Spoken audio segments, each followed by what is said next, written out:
Welcome to Board Gamers Anonymous, episode 71. This week, our feature is How to Teach a Game. We'll also be talking about Richard Lanius's 2 Kickstarters, and Spiel des Jahres, and Smash Up, It's All Your Fault.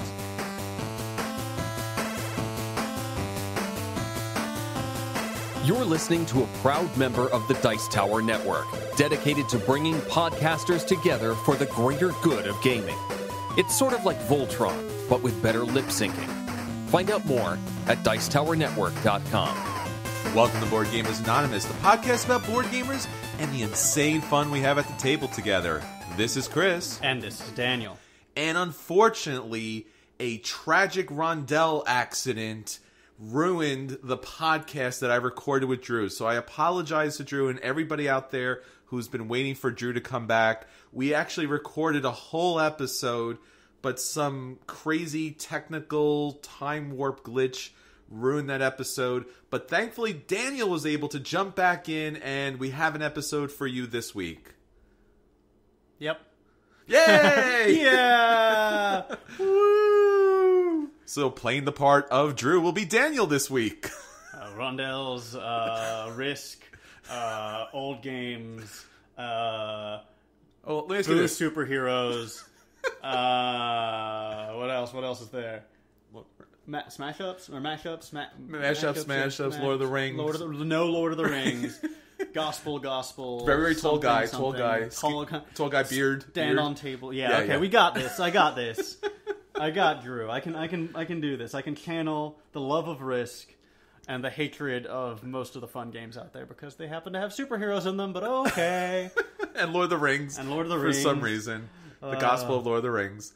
Well, we're also talking a little bit about solo gaming. So Anthony wanted to be sure that he put all his time and attention to solo gaming, so much so that he'll only be here for our solo gaming segment. So listen a little bit later for that segment, and Anthony will jump in, and then mysteriously jump back out again. Woo! Magic. All right, so we also wanted to give you a general announcement about our episode 74. Now, we've been talking about this for the last couple of episodes. It's our listener feedback episode. Now, if you remember back, we talked about how Daniel was generous enough to volunteer Anthony to be available 24/7 at our Twitter account. So be sure to jump on our Board Gamers Anonymous Twitter account, our Facebook account, our Guild on Board Game Geek. Post a message somewhere to us through a magical portal, through a space-time vortex. Whatever you need to do, post some comments, give us 5 stars on iTunes, post a review on Stitcher, find some old people across the street and just ask them, please, to get some words out to us because we really want to include you on that episode 74. Any questions, issues, thoughts, ideas, what your favorite game is. We really want to hear back from you. Anthony's always posting questions on our Facebook account and our Twitter account, so answer them, get to us, and on episode 74, it's all about you. Yeah, we really do want to hear from you through Anthony. And I'm going to emphasize the through Anthony. I've had a few people, stopping me on the street or standing out my apartment, throwing bricks, rocks at the glass. And, it's flattering and all, but really, you have to go through the proper channels if you want to get time with people as important as we are. That's true. It's not like we sit at home alone in our apartments and cry into ice cream or anything. That would be ridiculous. How dare you think that? Anthony's really missing you guys, so please hit Anthony up early, often, nights, weekends, birthday parties. It doesn't matter. Just hit him up, hit him all over the place. I mean, he is solo gaming after all, so he could use some people. He could. All right, so with that said, let's get on to our news. Shouted from the tabletops! Sir, you're gonna need to get down from For our there. news this week, we wanted to talk about some of the awards that have been wrapping up. In particular, an interesting contest that we've been talking about the last several weeks, Smash Up, It's All Your Fault. Now, we talked about the massive nominees, the 32, the 16, the 8. Well, now, finally, we have the 4 winners. Yes, we do. Sharks, superheroes, Greek myth, and dragons. Okay. That's okay. Yeah.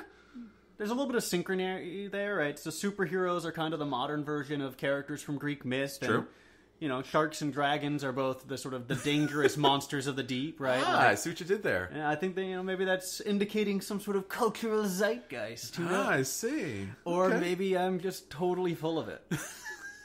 Why can't both be true? Both probably are. Well, you know that literally every shark card is going to be a Sharknado card.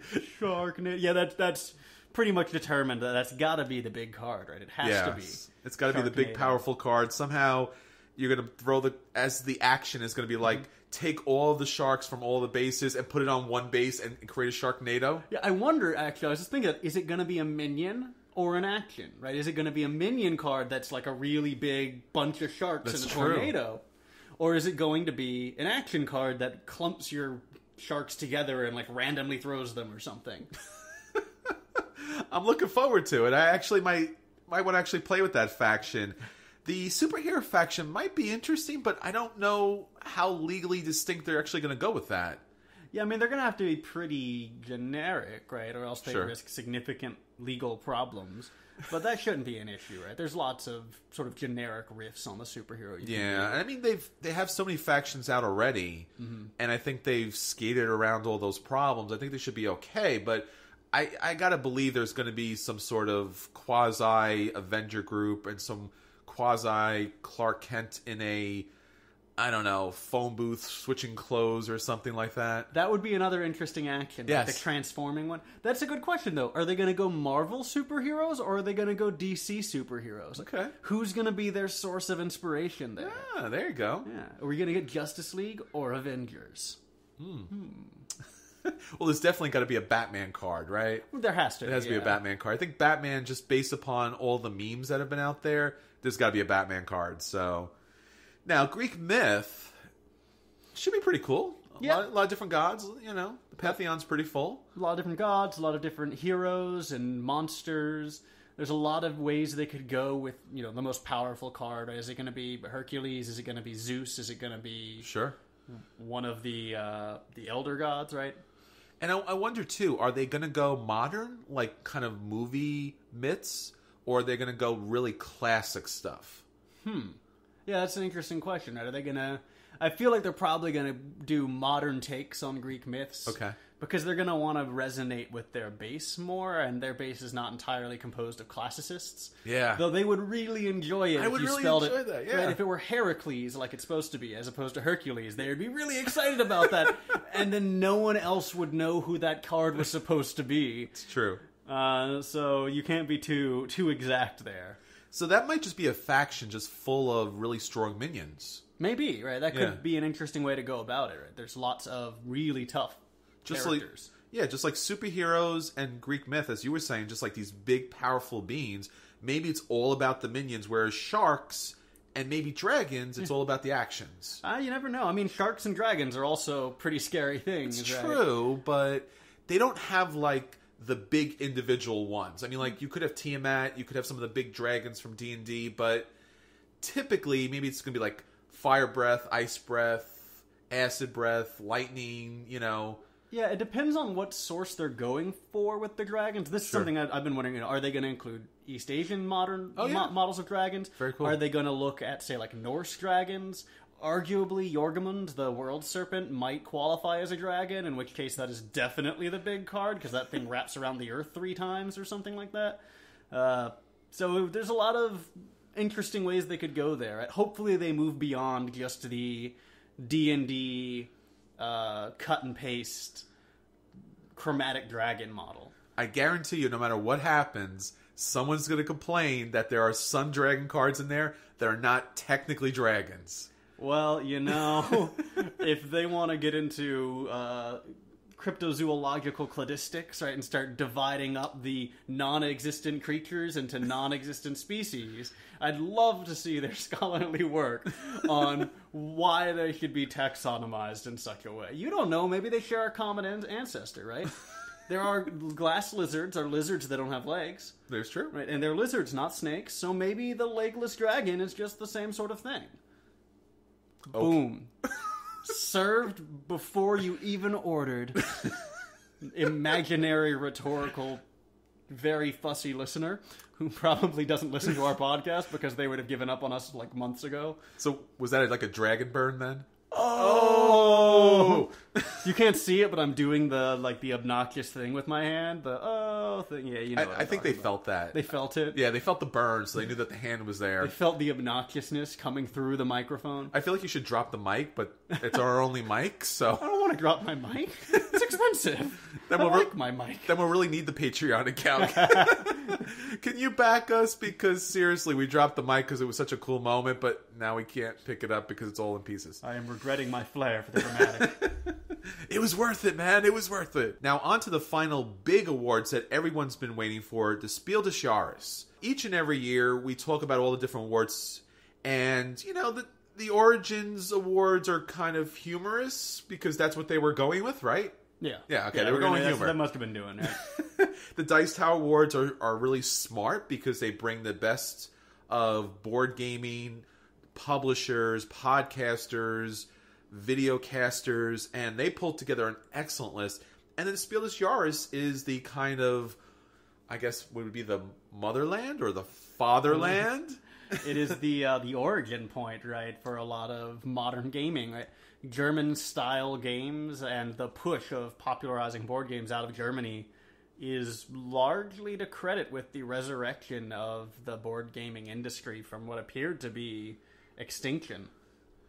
Absolutely. So now the Spiel des Jahres is the one that really gets the most attention. And this year, there are 3 games that have been nominated. The first up is actually called The Game. Now, this one really isn't well known in the US, and it hasn't had the distribution here yet. But The Game is really kind of 2 games. The first part of the game is actually a solo game. It's a deck of cards. You'll set out 2 cards that have a 1 and then an arrow going up, and you'll have 2 cards that have 100 and an arrow going down. And the object of the game is to get rid of as many cards as possible into these 4 different deck areas. So you get a hand of 8 cards, you have to play 2, but you can play more, and so let's say you get a 5. Now, obviously, you're going to play the 5 on a 1 that's ascending. So, okay, but now you left out the 2, 3, and 4. That's kind of a bit of a problem, but now you still have the other 1. Now, this is a pretty simple game because you're just placing cards, but the one little strategy, tactic, kind of interesting flair to the game is if, let's say, for example, you had a 27 out there, but you pull up a card that's a 17. If you play the 17 on the 27, it drops you back. So now you can play the 18, 19, 20, and so on. And the same thing on the 100 side. Is it a multiple of a 10, or is it in like measurements of 10, right? So from 27 to 17, it's not a multiple of 10, but it's a decade, right? It's a decade, yeah. Now, the other side of this is it actually has a co-op version, which is kind of like a Hanabi kind of way of playing, where everyone gets a hand of cards, but you can't tell each other what cards you have.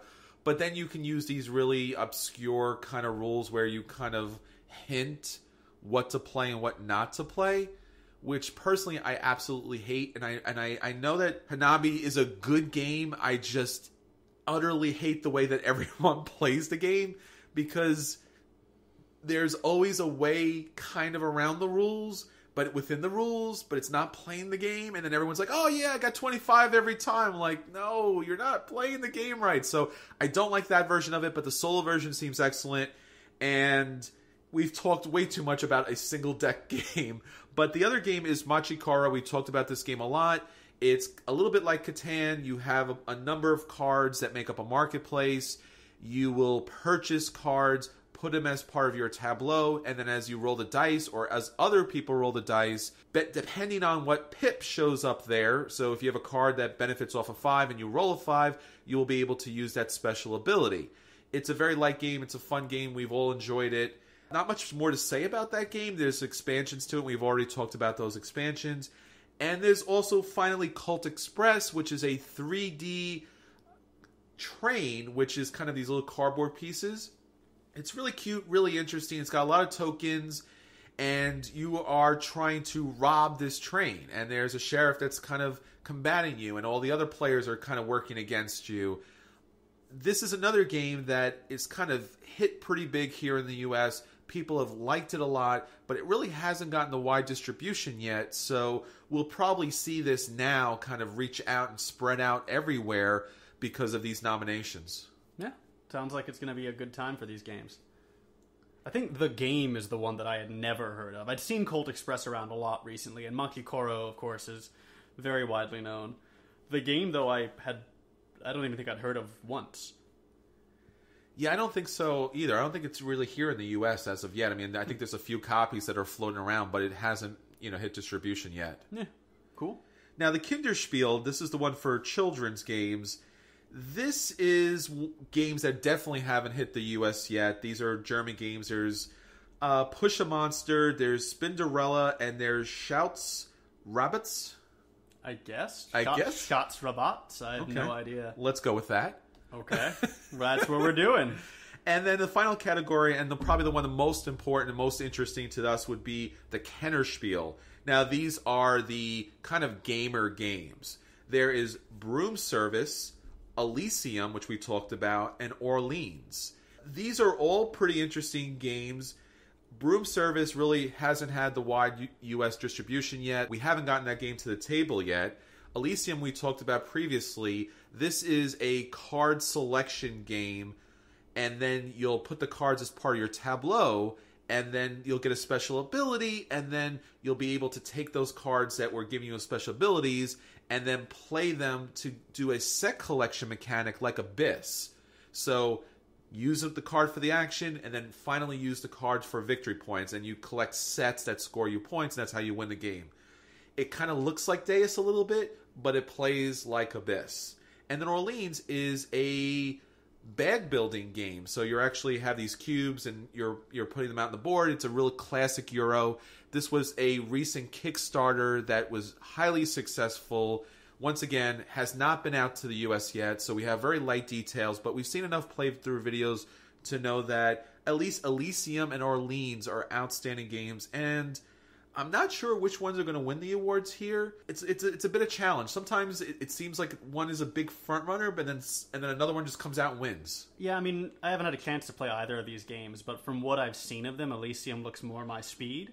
It's the one that I'd jump to play first if someone put them down on the table in front of me, but that doesn't mean anything except for the fact that it's got a really pretty box.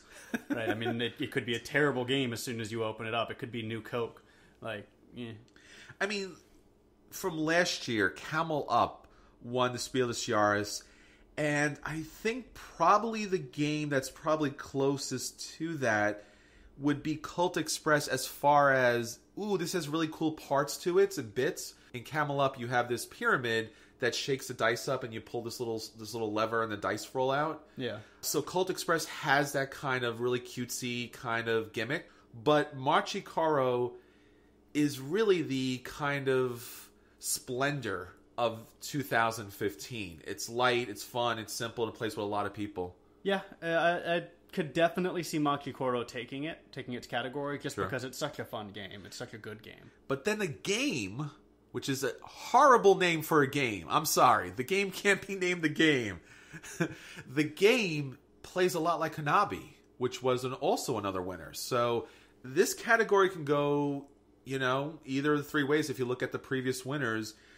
The Kennerspiel, oh man, I would think that Orleans, at least from what I've seen, is the heavier of these three games. But because it's the heavier of three games, I don't think they're going to lean towards it. I think that Elysium is going to pull this out because even though it's a heavier category, they tend to go lighter. Really? Okay. Because I looked at Elysium, and Elysium looks more attractive and enjoyable to me. But I didn't think that the weight would count against Orleans. But who knows? I mean, there is too heavy even in a heavyweight bracket, right? There's just, all right, now the weight of the game is actually getting in the way of its enjoyment, not just providing new mechanics.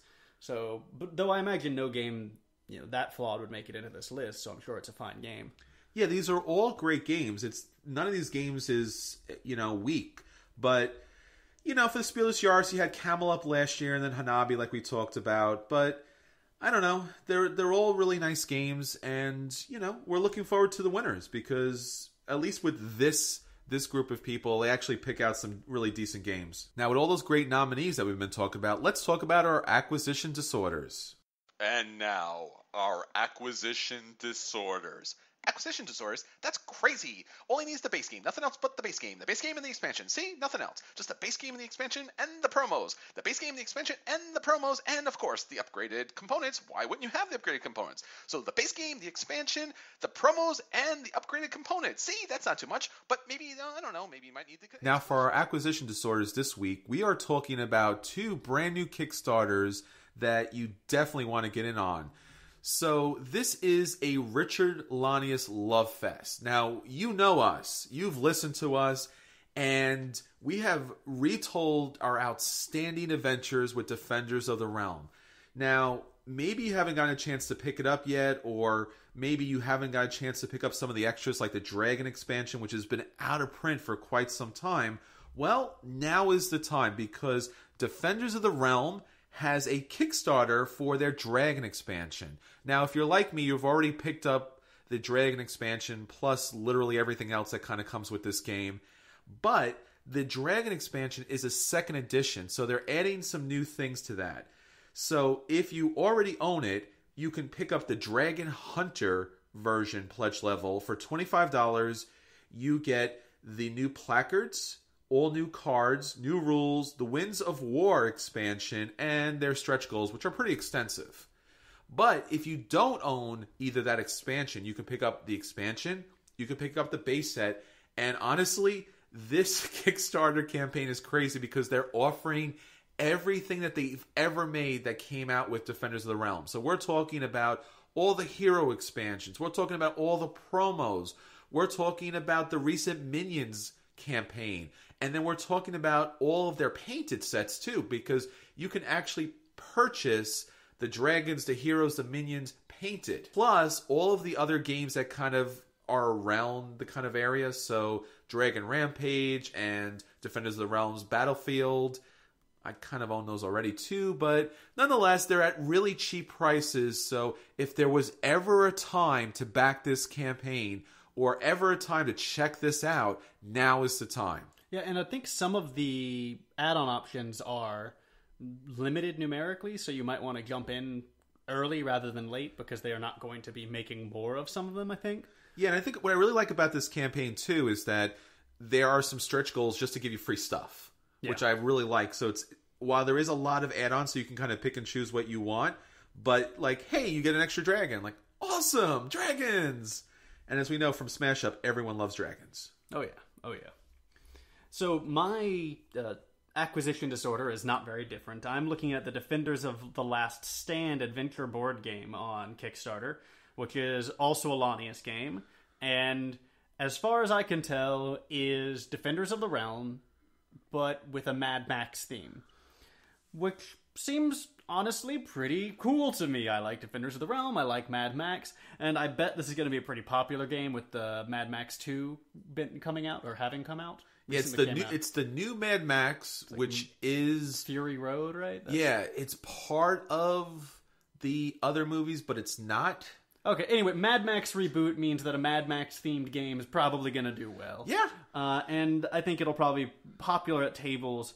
The one worry I have is it might hit an awkward spot between Defenders of the Realm and Dead of Winter on my shelf. Okay. Right, and that it's got the Defenders of the Realm mechanics, which I really enjoy. Sure. And a Dead of Winter kind of theme. Yes. And those games are different, but they're close enough that that narrow space in between them, I don't know if a $65 game is the right thing to fill it with. Now, that isn't to say I'm not going to buy it. I'm just, maybe not. The minis look awesome. The cards look cool. Maybe I'll take a look at some playthrough videos, see if it plays exactly like it looks like it plays, which is exactly like Defenders of the Realm. See what, sets it apart. But it does look like a really cool campaign, and I am having to practice what little self-control I have to avoid impulse buying it. Well, either way, if you like the medieval fantasy theme, you have Defenders of the Realm, and if you like the Mad Max kind of last man standing, then you got the Defenders of the Last Stand, right? Yeah. And it looks like it's pretty cool to have that option. I know some people get angry. We were talking about this earlier. Some people get grumpy about reskins of old themes. I think it's kind of nice, actually, to every flavor that you could possibly want it in, right? Yeah, there's some new twists in this version, too. So it's going to give you a little bit of a different feel. Not radically different. You don't need to have both, but if you do love the game that much like we do, you may want to have both. Yeah. And we love Richard Larlinger, so it's all good. Indeed. Yeah, he's tend to take so much of my money. So those are our acquisition disorders this week. All right, so now on to Anthony and solo gaming. All right, guys, ready for some gaming? I brought my favorite games. Got a couple new ones. Hello? Is anybody here? Hello? Hey, you guys, it's Anthony, and I'm back with my solo gaming segment. This actually comes courtesy of my son, and all of the major tweaks that come involved with ensuring that he can enjoy the full-size board games that I like to play and have something to do while we're playing. The first game that kind of hit our table together, my son and I, actually does have a solo variant, but the key to this was it gave him something to do while I was actually playing the game. And it didn't matter to me that I was playing a game that was challenging to me or not. I'm happy to play any of the games he has, whether it's Busy Town or Animal Upon Animal or Robot Turtles, whatever it is. I enjoy all these things. I just, like spending time with my son. But one thing I've noticed is that he enjoys spending time with me doing the things I like to do. So we have to find a way to kind of tweak those so that they're kid-friendly and he's not sitting there staring at a wall, because that's not going to last very long either. So we pulled out Imperial Settlers, which I know has a fairly robust solo version. I actually talked about it a few episodes back last year. And the game actually comes with solo variant cards because, and this is kind of the key, most games with a solo variant have to do one of two things. They either have to make it possible to score up, so basically any Rosenberg game or a worker placement game, you're basically racing against your own score, or they have to have some kind of automated opponent. So you have to have a robot player of some sort. Imperial Settlers does both. You are facing off against kind of an automated opponent, but with far less mechanics and movements than you'd find in, like if you fully automated another player in the game, which would make this not a lot of fun at all. Which is why it comes with its own deck.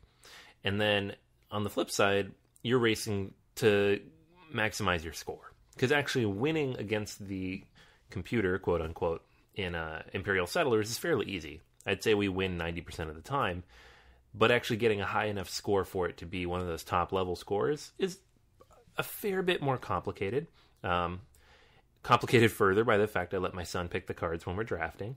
To that end, it becomes a lot more of a guessing game. You can't just automatically know what's going to work and what's not going to work, as you would in a lot of solo games where you don't have a lot of choices, but it might still be challenging because of randomness or whatever else might be involved. Imperial Settlers is a bit of a puzzle, and you have to kind of find the most efficient way to build out your empire while not necessarily succumbing to the desire just to attack the AI player. What I let my son do in this, though, which makes it unique and different, is that he gets to basically ferry all the pieces around, and you constantly need new pieces. And so I will tell him what I need, he will bring them over to me, and I will adjust accordingly and then play whatever my moves are. The game is super quick if there's not a 4-year-old involved. Probably takes 20-25 minutes to go through the whole thing. With my son, it maybe 40-45, and a heck of a lot more fun, so totally worth it. The key, though, and the reason why this is so complicated for games that don't already have a solo variant involved, is that you have to find a way to automate at least half the game. And that's why it's very interesting to see things like what was done with the solo variant for Viticulture in the Tuscany Kickstarter, which offered all those extra expansions for that game. What happened was that this new system, the Automa system, was implemented as kind of a solo variant. But the cool thing about the Automa system is that it's also a solo variant for many other games. It can be adjusted and tweaked in a lot of other ways. If you go to the forums on Board Game Geek, you'll find dozens of conversations about how to make a normal game, a very straightforward, competitive multiplayer game, Now, I know what you're thinking right now. Why would you do that? Why not just go buy one of the many solo games that are out there? A lot of reasons. I mean, I own 60, 70 games myself, and maybe 7 of them have solo variants to some degree. There's a lot of games in there I'd love to play, and I just don't always have a chance to play with other people. Another way that you can turn a non-solo game into a solo game is just playing through it to learn the rules. I've done this many times to learn how to play certain games. I played, famously, my wife found this quite amusing, War of the Ring by myself, and I was intent on playing through the entire thing. So I played a nice, maybe hour and a half long solo version of War of the Ring to learn the rules.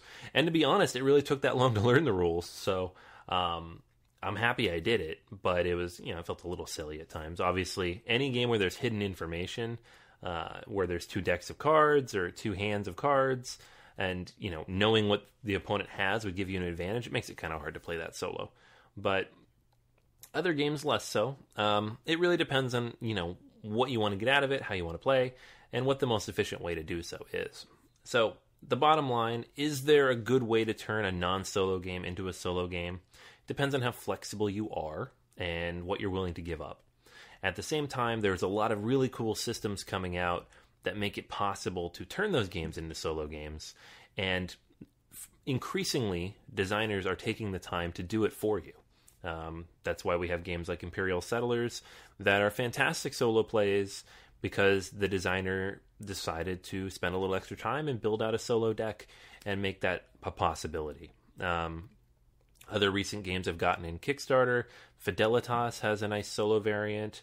In fact, one of the biggest games of 2013, Caverna, has a solo variant at the very end there. And so it makes it possible to enjoy these games on your own. It's not a perfect version. It's never going to be unless it's designed as a solo game. But it gives you a chance to enjoy it and play and have fun, even though you're not actually playing the full version of the game. And as long as you're okay with that and can make those adjustments, it's going to be an enjoyable experience for you. So that's everything for this week. If you haven't yet, try out Imperial Settlers. It is a great solo game. The expansion adds a little bit more to that. A lot of other games out there, too, that have kind of these adjusted solo rules. Lewis and Clark is a great one from last year. Definitely recommend picking that one up as a solo play.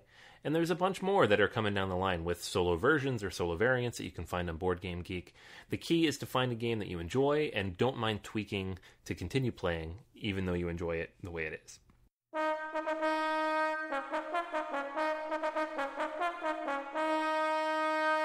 And now, BGA's feature review. Our feature review this week is How to Teaching a Game. Now, teaching a game is a very big part of our board gaming hobby. Now, while it seems for us that board games are everywhere, mostly that's because we basically, place our board games in any free space that we have left. But board gaming is still a bit of a niche hobby, and in order to kind of expand our hobby and bring new players to the table, it's very important that we learn how to teach games to new players, or just teach games to each other. The more new games that we can learn, the more fun, the more expansive this hobby is for everybody.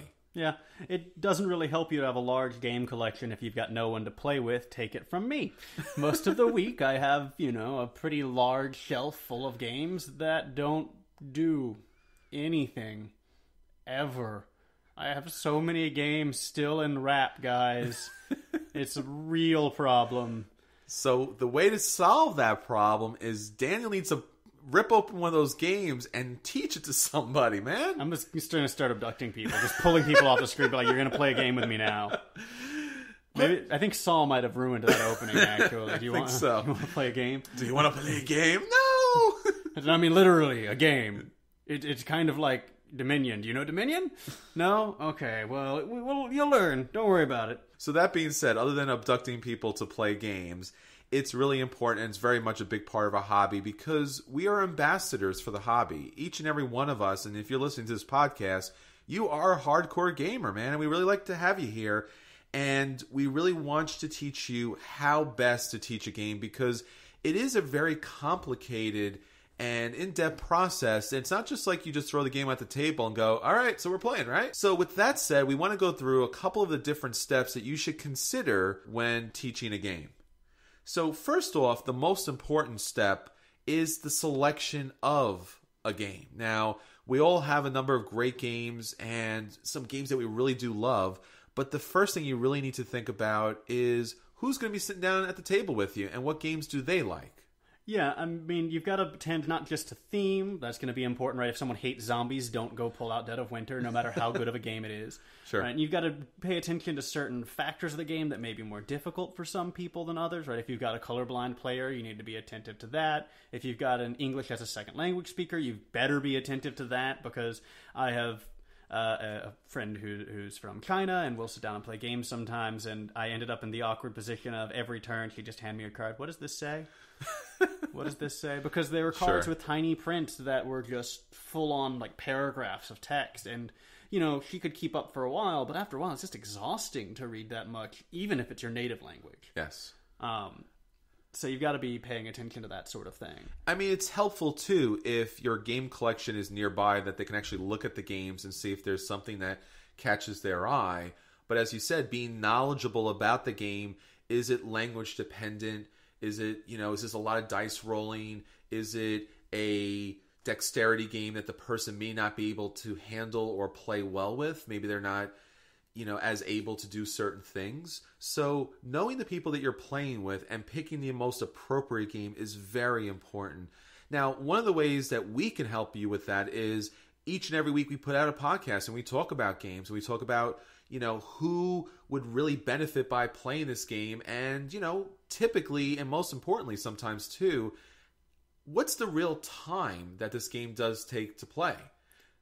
Yeah, and I mean, even if we're not going to be speaking directly to your experience, at least it can be a prompt for you to consider whether these games would be appropriate with certain kinds of people. And I think that's a really valuable tool. Sure. Now, remember, and you know this, when you're teaching a game, be sure to add an extra time for that teaching. So if the game says an hour, figure an hour and a half to maybe 2 hours, depending on how many people are new at the table. Because, you know, it does take some extra time to teach a game. And if you only have an hour to play a game, don't pull out a game that plays in 45 minutes because you're not going to get through the game. And it is very important that you actually get through the whole game. You know, the experience of the game, especially with Euro games, comes down to the final moves. Or maybe when in an Americlash game, the final battle. So if you only get through 3/4 of a game, yeah, maybe they see how the game plays, but they haven't had that final resolution that's so much a part of board gaming. Yeah, and as you were bringing up with the Americlash Euro distinction, I mean, you were using it, not so much bringing it up, but that's going to be another important one there, is the sort of atmosphere the game brings. I usually open new players with co-op games. Sure. Because that's the one game where when I put this on the table and I say I've played this game 100 times, that's not a threat. Sure. Right? That's a reassuring promise that we're going to make it, man. Right? I've never lost a soldier once, and I'm not going to lose one now. That's right? great. But when you throw it out on a competitive game and say, I played this game 100 times, that reads as, and I'm going to whoop you. Yes. But I do have some friends who just don't like cooperative games at all. So I have to throw down a competitive game against them, even though they're new, or they're not really experienced gamers. They just don't find the idea of everybody winning together to be entertaining. Sure. Also, when you're selecting a game, if you are playing with gamers who are hardcore gamers and they play games a lot, you know, sometimes what's really good when you pick out a game is to pick out a game that is something that they know, but maybe has one additional mechanic to it. So, oh, great, you know Dominion. Oh, this is going to be awesome. We're going to play Seven Wonders, which has card drafting, so you'll be able to pick cards. But it also has tableau building, which may be new to you. So there's something added that, you know, you could pick up, a new way, a new mechanic. And this is where all those discussions we have about gateway games and the next step games, yes, or if you like X, try Y, right? That's where these become relevant, because we're going to be helping you figure out, all right, well, you played Pandemic, you liked Pandemic, so here, let's try Flashpoint. Yes. Or here, let's try Defenders of the Realm if they really did well at Pandemic, right? Sure. You wouldn't jump right to that. But, you know, if they know what they're doing and if they're a gamer, yeah. Absolutely. So now let's talk about some prep. You got the game, you think that this game would be great for your audience, you pulled off the wrapping, you're really looking forward to it, or maybe it's a game you played 100 times, you still want to do prep for the game. Because remember, just because you know the game very well doesn't mean that you can teach the game well. So when you're looking back at this old game that you've had for quite some time, or a brand new game that you're kind of familiar with, you want to think about, can I teach the game? Can I communicate that game really well? Because this prep point is really important. Yeah, absolutely. I think the emphasis needs to be on the read the rules. There's a tendency a lot of times to be like, oh, I've read the rules. I've played this game 20 times. Sure. It's going to be great.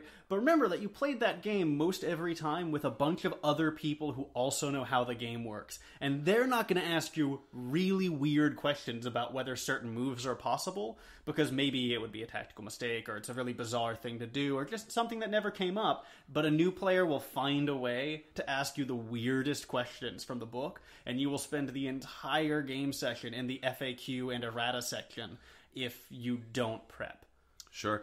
You may want to listen back to some of our older episodes where we actually run through certain games. And when we do a run through to explain the game to a player who's never played the game before. And I think that's really important, because as someone who's played the game often, you may gloss over whole sections without even thinking about it because, oh, this makes sense. You know what this does. And they're like, no, I don't know what that does. Oh, okay. Well, that'd be a problem. So thinking about teaching the game from their perspective is really important. So you want to listen to our podcast, you want to watch videos, you want to watch walkthroughs, so you can get a general idea. Blogs are really good for this when they give you kind of information. FAQs are really good for this.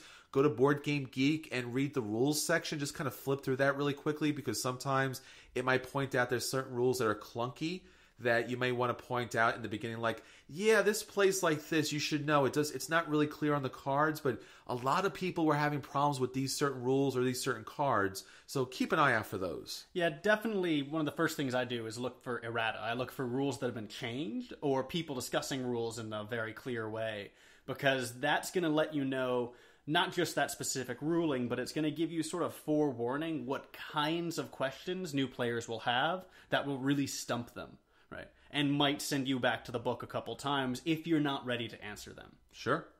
So you've taken our recommendations, you've selected the game from your collection, or you purchased a brand new game, and you did the prep with people in mind that haven't played the game before. Now it's time to introduce the game. Now, as we were saying before, Euro games might have a little bit of a thin theme. Not always, but might have a thin theme, whereas Americlash games probably have a full, rich theme. While these games do come down to sometimes pushing cubes and pushing men across the board, you really want to stop here, and it may feel a little bit silly, but you may want to give a little bit of the theme, give a little bit of the story, a little bit about the history, a little bit about the setting. Now, this is not just because you want to give some color and flavor, which is very important, but sometimes by giving that theme, like if you were talking about Agricola, for example, and saying, well, you know, you have your family here and you're trying to score victory points, of course, but, you know, it's really important that while you're growing this family that everyone's fed and taken care of. Oh, okay, so that's part of the theme. I got to make sure that when I'm playing the game, I'm feeding my family. So any game that has a very good theme is not just kind of coloring the world, but it's informing you too. Yeah, I think of it kind of like, you notice how whenever someone describes every single ingredient in a piece of food, that food suddenly sounds really good? Even if it would have been the exact same food, you wouldn't really have cared about it so much until they started talking about the artisanal cheese loaf that they put into it or whatever, right? I think of it kind of like that. When you're providing this sort of exposition for the media about to be consumed, it sort of increases your enjoyment of it, and it also gives you something really convenient to do while you're setting up the game so that people aren't just really bored. Especially if this is a game that you played a lot, or you love the game, or if it's a brand new game, bring some enthusiasm, man. Let's pump this game up. I can't wait to get this game to the table. You guys are going to love this game. This game's going to be awesome. Oh, these characters are really great. This is a new implementation of an old mechanic. I'm getting pumped for this. And the more pumped you are, everybody at the table is going to get excited. And that's really nice. Yeah, absolutely. If you're kind of dull-eyed and bored, they're going to be dull-eyed and bored too, because clearly you don't really care about it that much. There is a limit to this, though, so I wouldn't set down Turkey My Mayo and be like, in the world of Turkey delis, the sandwich kings rival against one... And you just, all right, chill. If your intro takes like more than 10% of the game time, there's a problem. But for Mice and Mystics, right, that's a game that thrives on this. You play that little intro clip, everybody's in. Okay. So cosplay's out when you're teaching a game? At least if it's turkey my mayo. Yeah. Okay. I gotta return that turkey costume then. Okay. Well, now let's talk about the first mechanical types of parts when it comes to teaching a game. Start with the end. I know this may not make sense and you want to get to like what the first move is, but let people know what the victory conditions are for this game.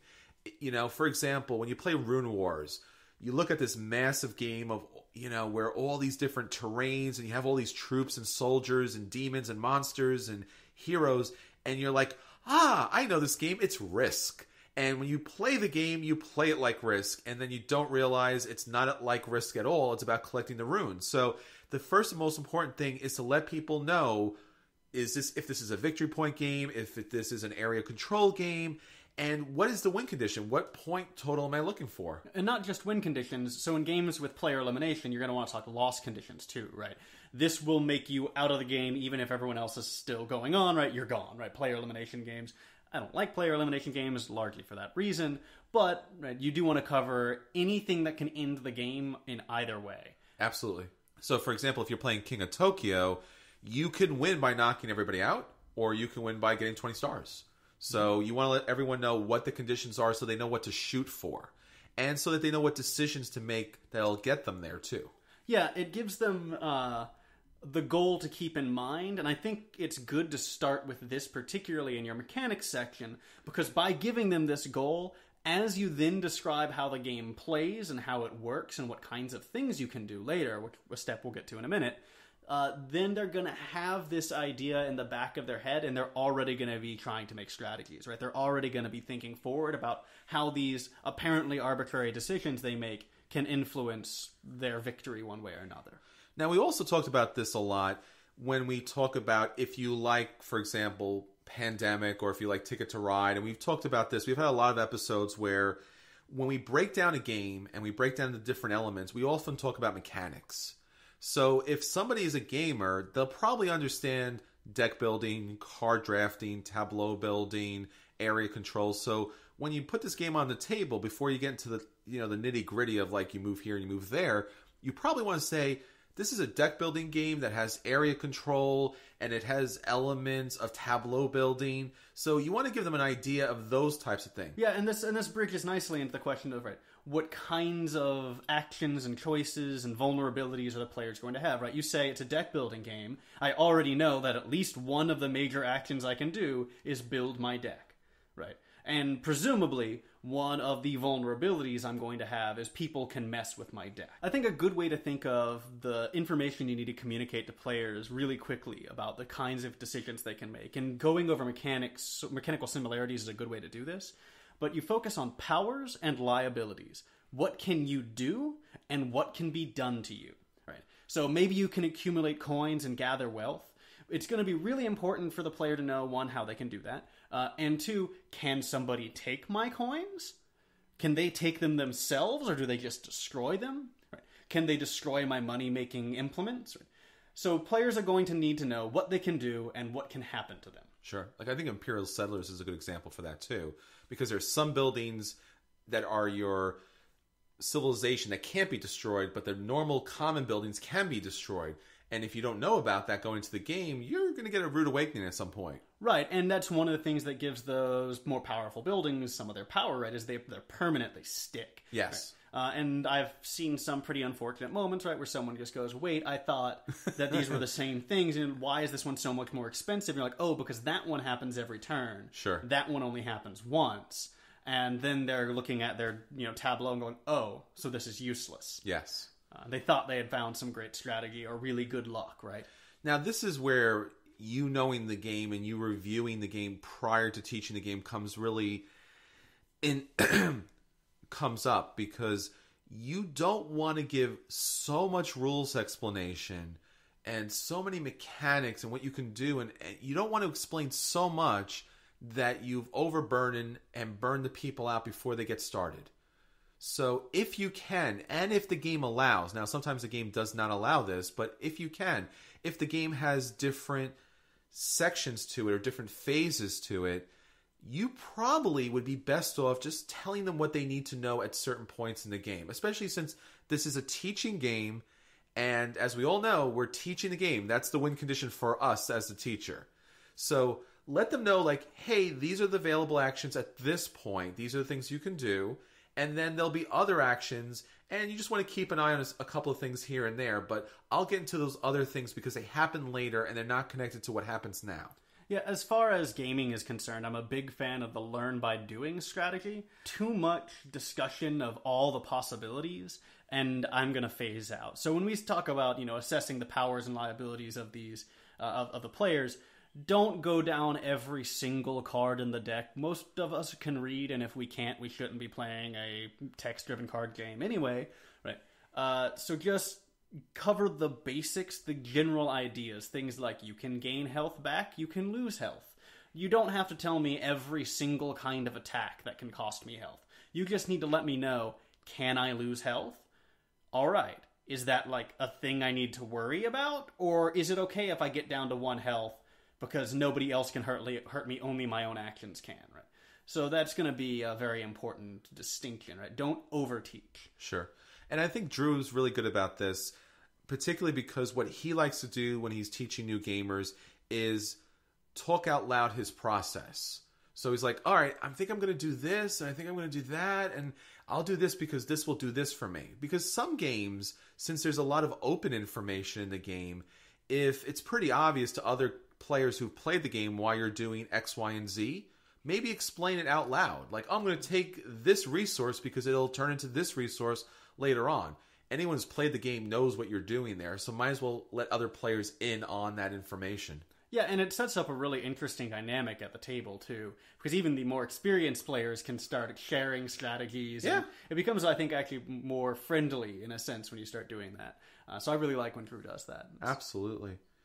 Now, finally, once you've kind of played through the game, and hopefully you're not out to crush the other players, maybe you're taking some non-optimal strategies to victory. You're still trying to win. You don't want the other player to feel like they're the most brilliant person in the world because you blindfolded yourself and walked into a wall 3 times.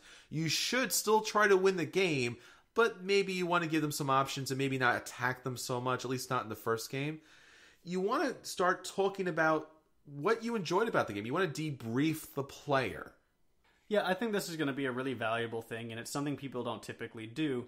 Assuming that you've brought somebody to the table, this is probably somebody you want to bring to the table again. Debriefing them will let you know what to put out for them, right? Did they enjoy this game, or did they hate it? And if they hated it, don't put it out again, right? It'll help you get an idea for what kinds of things they like, what they don't like, what's confusing in the way you teach, and what's not confusing, that sort of thing. Now, in particular, you want to be able to go over everything because there might be certain elements of the game that they're not really catching or they didn't really like, but maybe it's just because they didn't understand that. I know we played with a player who was playing Lords of Waterdeep for the first time and was collecting the mission cards and believed, unfortunately, probably because it wasn't taught well or they missed a certain section when we were going over the rules, that they must complete those missions or otherwise lose victory points, kind of like Ticket to Ride.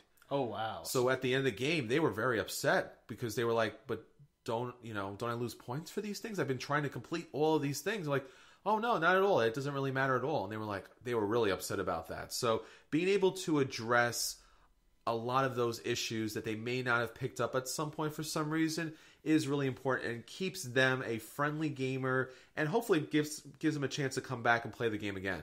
Yeah. So I think this might actually be a good... I mean, that's our whole arc. And this is going to touch well on sort of the second half of this feature, which is frequent problems that come when teaching goes awry. And this might not be anybody's fault.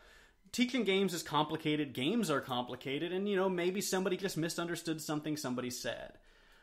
So for me, the frequent problem that is probably the meanest, the worst, and the most upsetting is probably going to be the accidental cheating one, right? A new player sat down at the table, they thought that they could use this card every turn, and since we're so used to playing with players who know what they're doing, we weren't looking over their shoulder, right? If nothing else, that would be exhausting.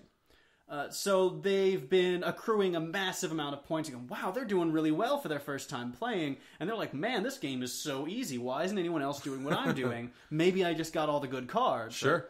And they just think this is a walk in the park. And then you look over and you go, you can't use that ability this often, right? Or that card goes away. All of those cards go away. You can't use those abilities every turn.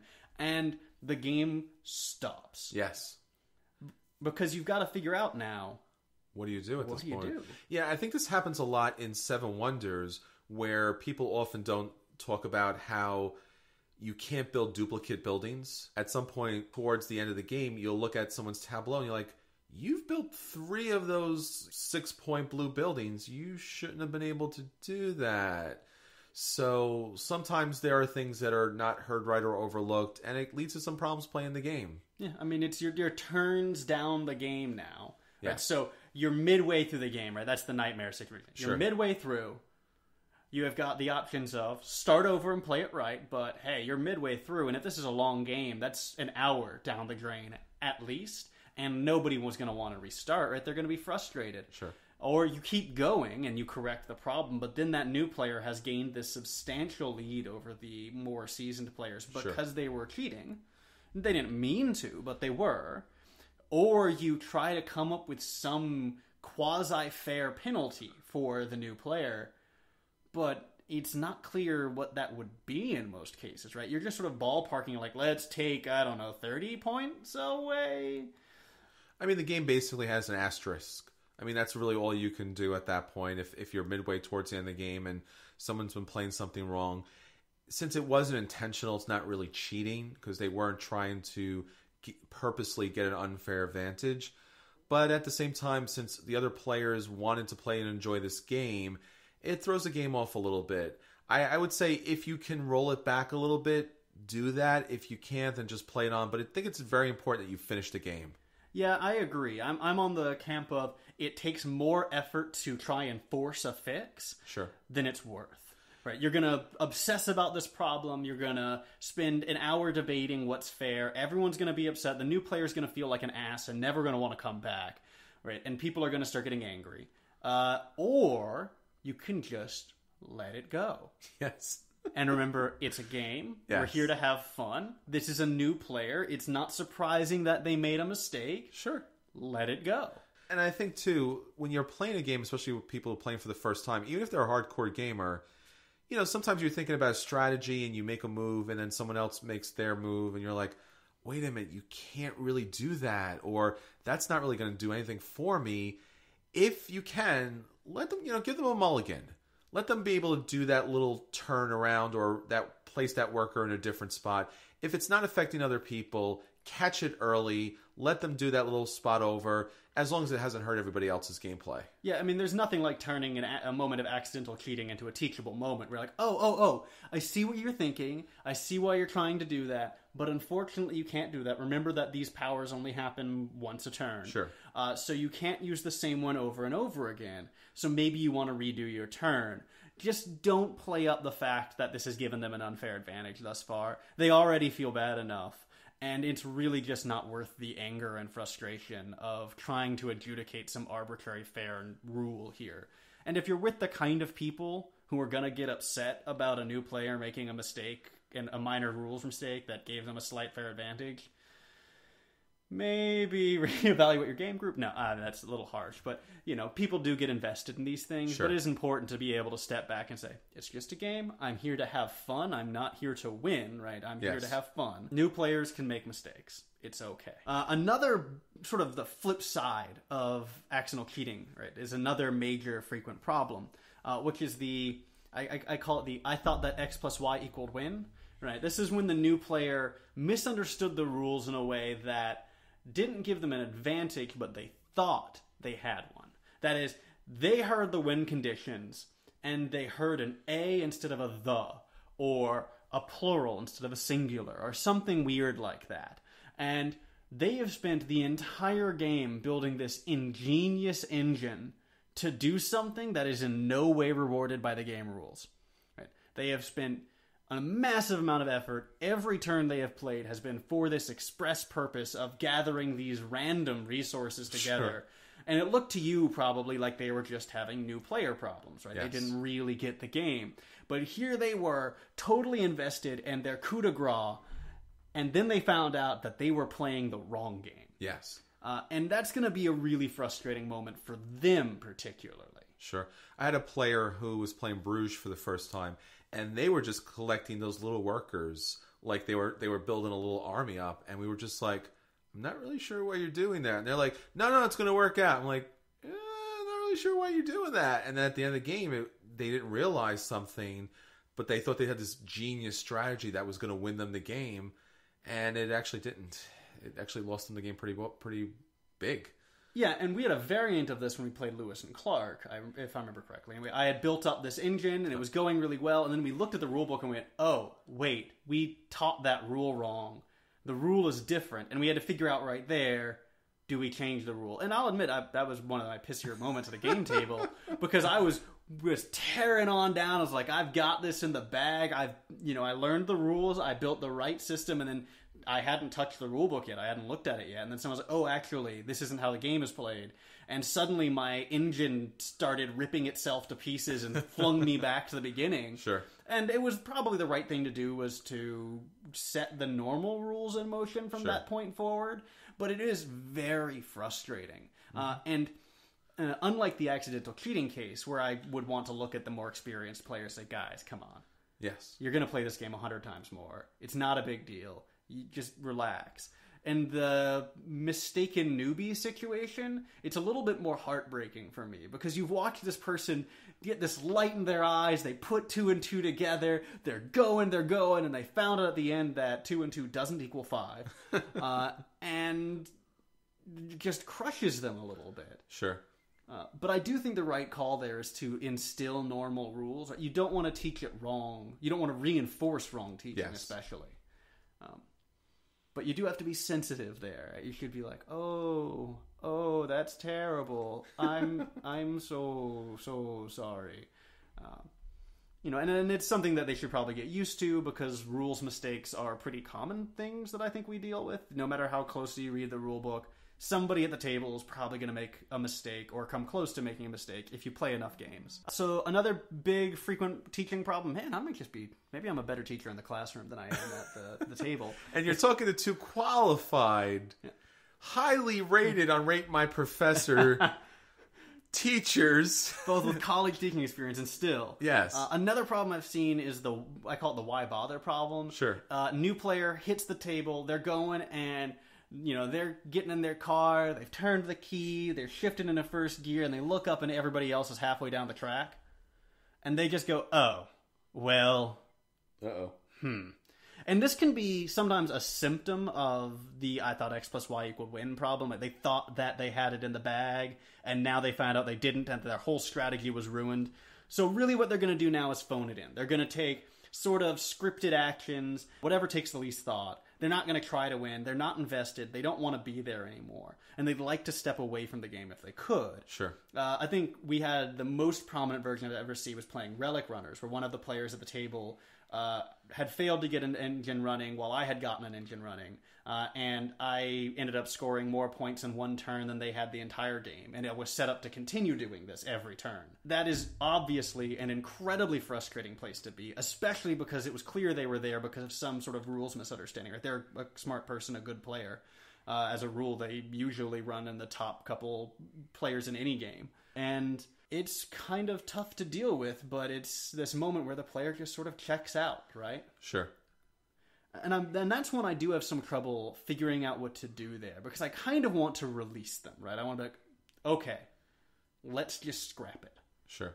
But on the other hand, there are 5 other players maybe, or 4 other players, or 3 other. Like if it was just me and them, I would be like, all right, we're going to close it up. We're going to play something different. Mm-hmm. But if there's 3 or 4 of you and you're in 2 hours into a 3-hour game. Yes, when you sit down to play a game, you're basically signing a social contract that I'm going to play throughout this game. I'm going to play my best. And if it somehow turns out that I got some things wrong, or I'm not winning, or I'm getting blown away, I'm going to do the right thing and just play the game out. Because sometimes maybe you can pull the game out, and if you can't pull the game out, you want to make sure everyone else is having fun.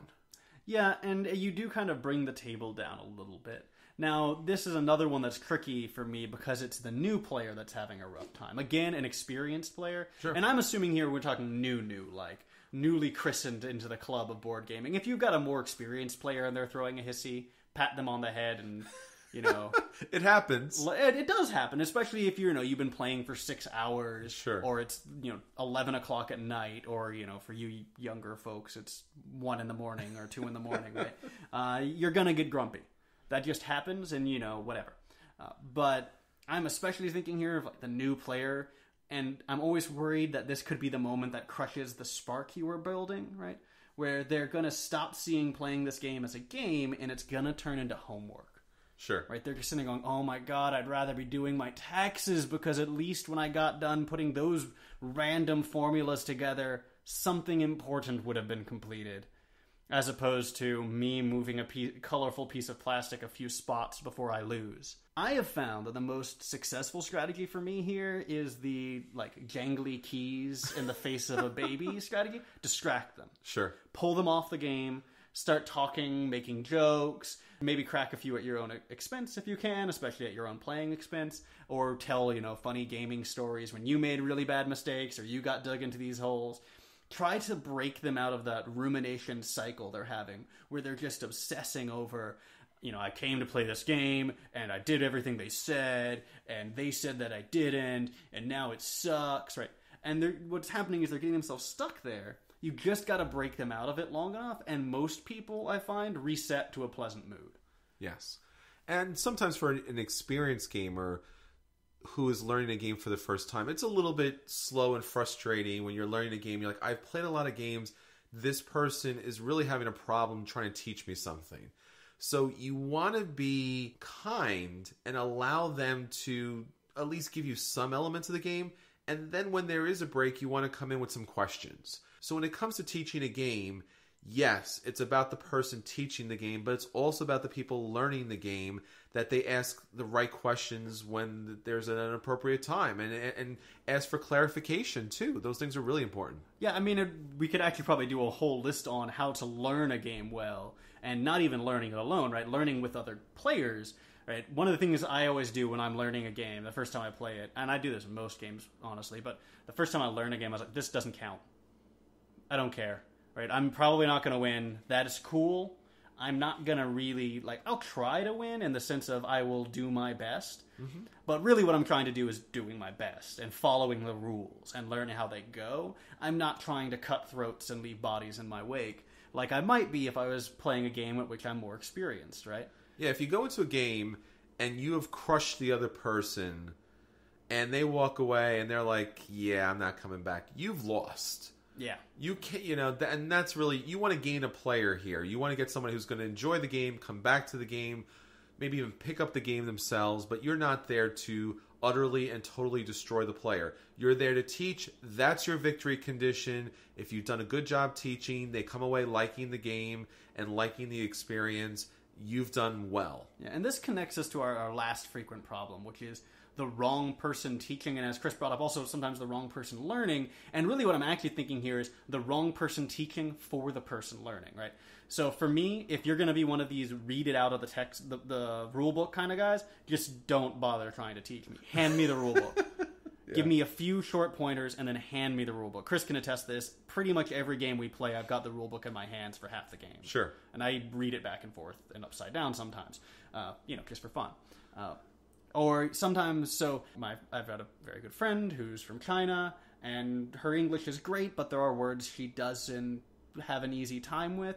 I know what words those are, because we spend a lot of time together. And sometimes people who are being really well-intentioned and are good teachers in general come out and start throwing this information at them. All right, you need to slow down. Let me take it from here, because I know where to start. Right? I know what kinds of information I can assume about her. I know what sort of experiences she's had.